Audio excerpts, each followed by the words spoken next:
Far in the future, all federal and state prisons are owned by private companies. These organizations also own the lives of the prisoners and use them as entertainment. Many sick games at the cost of human life are played for people's amusement. At the beginning of the film, new inmates are being admitted into a federal prison in China. Everyone is lined up and asked about their names and crimes. Among the criminals is 20-year-old Ricky, who has been sentenced to 10 years in prison for assault and manslaughter. Ricky is not like the usual submissive inmates. He doesn't bother to listen to the guards and does what he wants to. They already do not like him, so when the metal detector rings because of Ricky, they take it as an opportunity to show their dominance. He is taken to the X-ray machine, which shows that he has bullets inside his body. The guards inquire why he didn't let the doctors take them out, to which he says that they're souvenirs from the person he killed. No one dares to talk back after the comment, and Ricky is led inside with the other inmates. The place is separated into 4 parts named after 4 directions. Each part is ruled by a different leader. The leaders even have the authority to terminate people's probation and work closely with the prison warden. One morning, a bully named Samuel is in the bathroom. He snatches a towel out of an elderly inmate named Omar, which eventually causes an argument. Samuel and his minions bully the poor man and break his nose. A guard comes to calm the situation, but upon seeing that Samuel is the perpetrator, he simply walks away. Ricky watches the incidents unfold from the door and sticks his foot out, causing Samuel to fall on a spiky piece of wood. Samuel's face is impaled on the spikes, but he survives. The minions try to intimidate Ricky, but seeing that he is not scared of them, they resort to taking care of their master instead. A while later, Samuel's injuries are bandaged, but his will to take revenge does not die. He knows that he cannot beat Rocky on his own, so he hires the best assassin in the prison, the Mad Dragon.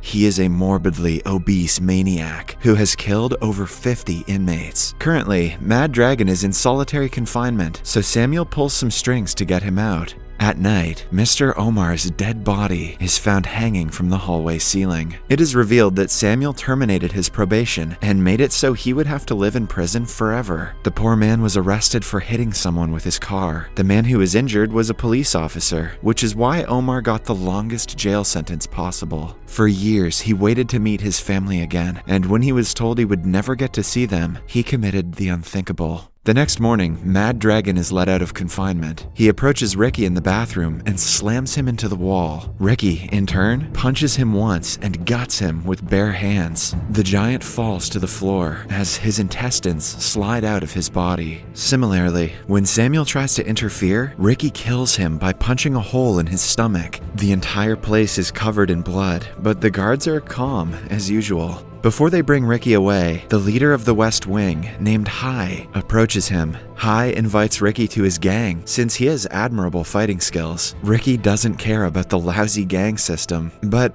refrains from refusing the order out loud. Then, we are shown a flashback of the time Ricky was still in school. He was living in an orphanage since his parents died when he was in elementary school. One afternoon, he goes to visit their graves and comes across his uncle. The man is a master of kung fu with vast knowledge of all forms of fighting techniques. He sees real talent in Ricky and offers to be his master. Starting that day, they train every day in the graveyard. Ricky even drops out of school to focus on the training. Every session, his limits are tested, and when he manages to break a stone with his chest, the training is complete. Back in the present, Ricky is taken to the assistant warden of the prison named Hook. The man has a hook for his right hand and a prosthetic eye. After being told what Ricky did to the other inmates, Hook glows red in anger. He stabs Ricky's hand to the table, asking him to reveal how he got so powerful. When he doesn't speak, Hook brings out a picture of Ricky's girlfriend and insults her. An angered Ricky breaks the table with his injured hand and threatens Hook to mind his own business before walking away. 1 year ago, Ricky was the happiest he has ever been, and the only reason was his girlfriend, Fei. They were deeply in love and looking to get married after she graduates. But then came a dreadful night that changed everything. While returning home, Fei came across a gangster selling opium to school kids to use as drugs. She is caught spying on them and brought to the leader of the gang. He lusts over her beauty and tries to force himself on her, but Fei manages to escape.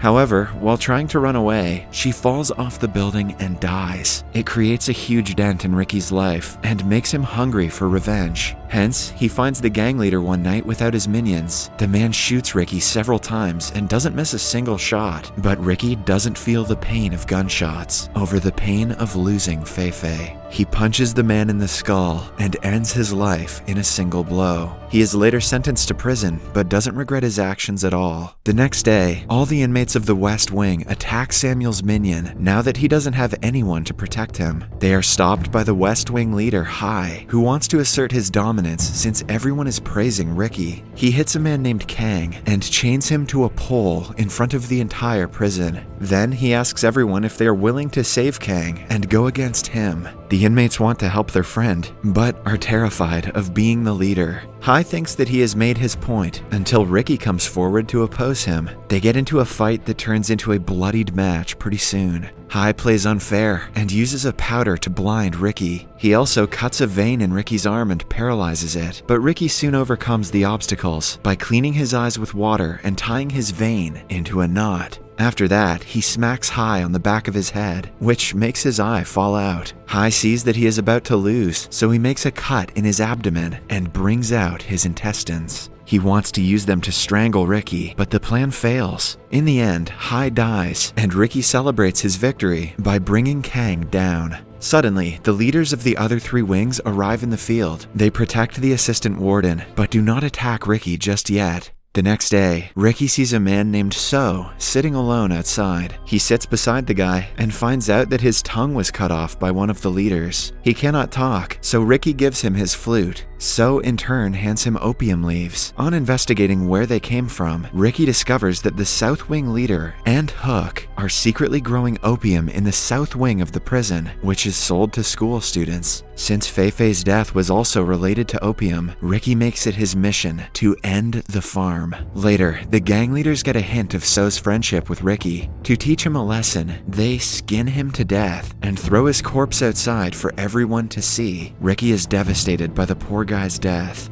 At night, he goes to the South Wing and sets fire to the entire opium farm. The fire grows, burning all of the stock. The South leader attacks him in anger, and a fight starts between the two. Ricky is overpowering him until the other leaders arrive and attack him all at once. The South leader is the brain of the group. The North leader specializes in string art and can slice people in half with a roll of thread. Meanwhile, the East leader is the most powerful one of them all. Using their combined fighting skills, they manage to capture Ricky and lock him in a room. The East leader unknowingly enters the room to fight him one-on-one. He regrets the decision when the room starts filling up with wet cement. It was Hook's plan to kill Ricky, but he manages to save both his and the leader's life. Then he challenges Hook to be a man and fight one-on-one, but soon the cement in his body hardens and restricts his movement. As a result, Ricky is yet again captured. The next day, the warden of the prison returns from his trip to Hawaii. He has brought his spoiled son, Wong, with him. Because of his weight, Wong trips on the carpet. As a result, the guy who rolled the carpet out is killed. The warden treats the inmates as mere insects to be stomped on and only cares about his son.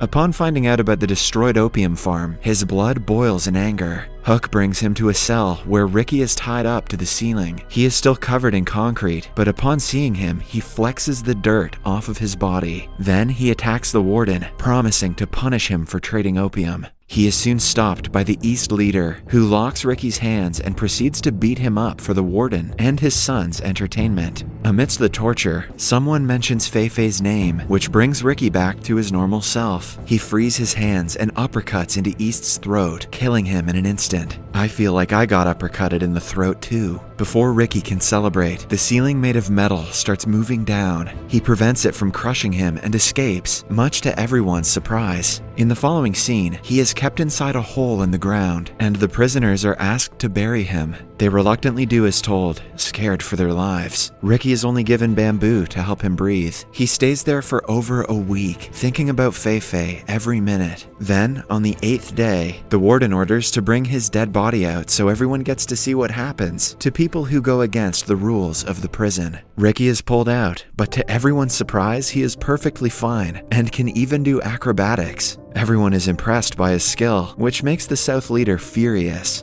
Alongside hatred, he is also jealous of Ricky's mastery. When everyone is distracted, he knocks Ricky out in one go and captures him. After that, Ricky is held in a death trap that will kill him if he tries to move. The warden is impressed by Ricky's tolerance. He asks him to join the gang, but Ricky, in turn, insults him. This is followed by a brutal torture inflicted on him by the South leader. He puts blades into Ricky's mouth and punches him repeatedly. When he finally stops, Ricky spits the blades into the warden's face, refusing to give up. At night, one of Ricky's supporters brings him food with a message that asks him not to give up yet. However, the assistant warden gets hint of this and kills the guy with a hook in his throat. He then goes to Ricky's room to show him the aftermath of the death, but is in turn attacked. Hook's supporter is punched in the skull, which breaks in half because of the impact. After that, Hook's only eye is stabbed and his hand is cut off. All the prisoners riot against the warden and fight the guards when they try to interfere. Somewhere else, the warden and his son are in the kitchen area. The warden hears an inmate complaining about the food his son eats. To teach the man a lesson, he puts his hand inside the meat grinder, making a bloodied mess in the process. All of a sudden, Ricky enters the room and takes a stand against him. They are joined by South and North leaders who attack Ricky. Another fight ensues between the three, but this time, Ricky manages to overpower both of them. The South leader is killed after all of his limbs are torn off. The one other runs away in fear, and at last, only Ricky and the warden are left alive. It seems to be a one-way fight before the warden somehow turns into an ugly giant and attacks Ricky. The fight goes on for some time before Ricky pushes him into the meat grinder until only his head is left unshredded. Following the death, Ricky walks outside with the head to announce his victory. In the last scene, he breaks the prison wall and all the prisoners escape. Everyone show some love in the comments for the editors today, for all that crazy violence they had to cut around. Subscribe for more videos like this, turn on notifications, and leave a like to help the channel out. Thank you for watching.